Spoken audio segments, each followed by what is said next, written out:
Hola, mi nombre es Iván Julieta, ayudante alumna de la Cátedra de Fisiopatología, y hoy les voy a hablar de una de las alteraciones del sistema endocrino conocido como acromegalia.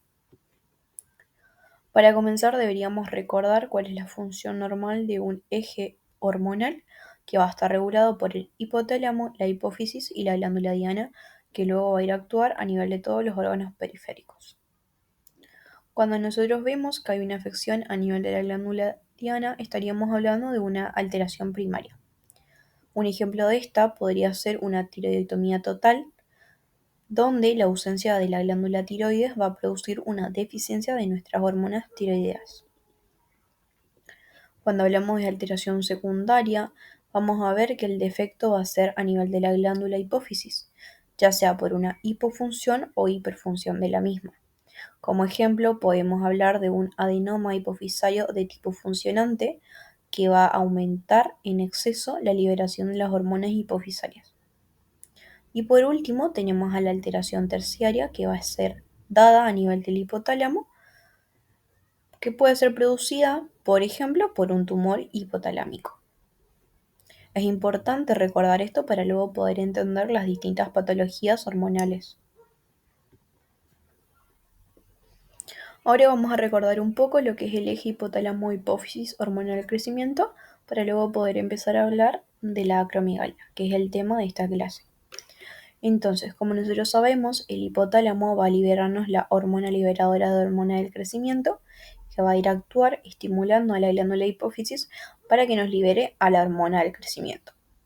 Consiguiente a eso, nuestra hormona del crecimiento va a ir a actuar en todos los tejidos periféricos, ya sea el tejido adiposo, el tejido muscular, el hueso, el cartílago, etc. Además, también debemos recordar que la somatostatina es el inhibidor por excelencia de la hormona del crecimiento.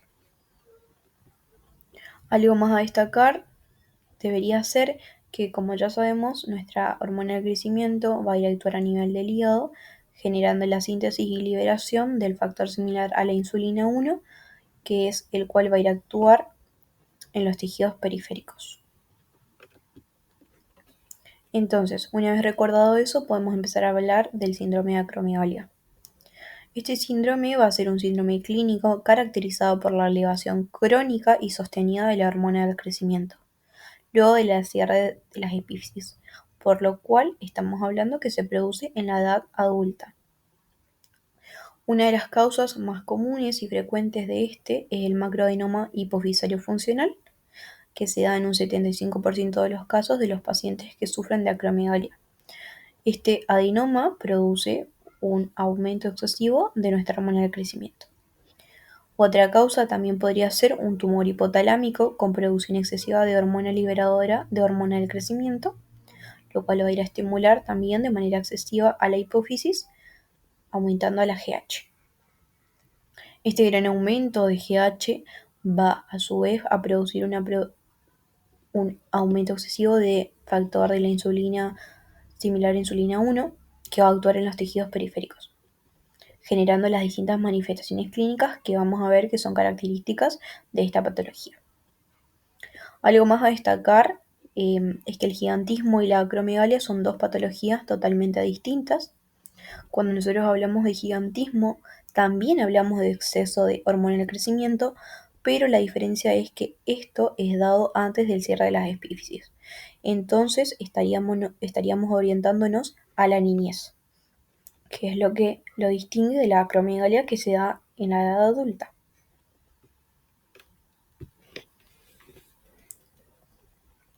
Las manifestaciones clínicas más características de esta patología van a estar relacionadas justamente a las distintas funciones que tiene nuestra GH en situaciones fisiológicas. En este caso es fisiopatológico porque hay aumento excesivo de la misma.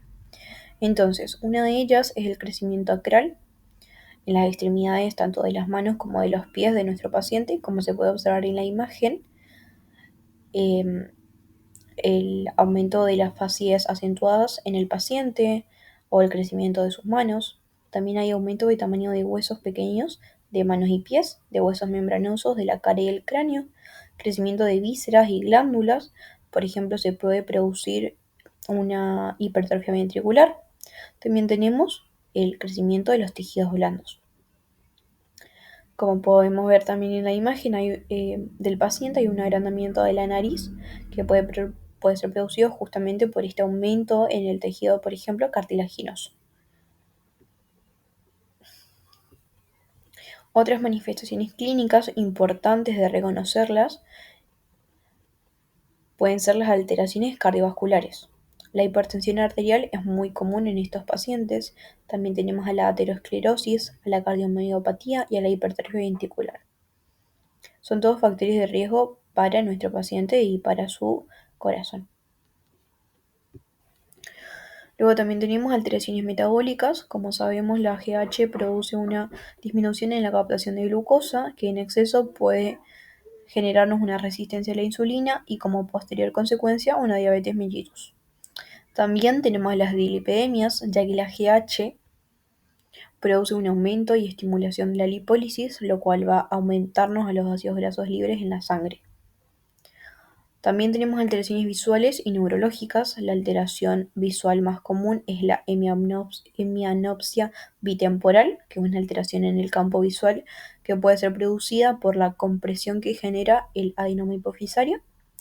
Y neurológicas, como por ejemplo cefaleas o alteraciones a nivel de los nervios craneales, como el troclear, patético y oculomotor. Disfunción sexual masculina y alteraciones en el ciclo menstrual de la mujer también son características. También tenemos alteraciones neoplásicas, ya que estos pacientes tienen mayor riesgo de pólipos de colon y cáncer colorectal. Podemos hablar también de sudoración excesiva, piel grasa, intolerancia al calor y debilidad muscular acompañada con fatiga.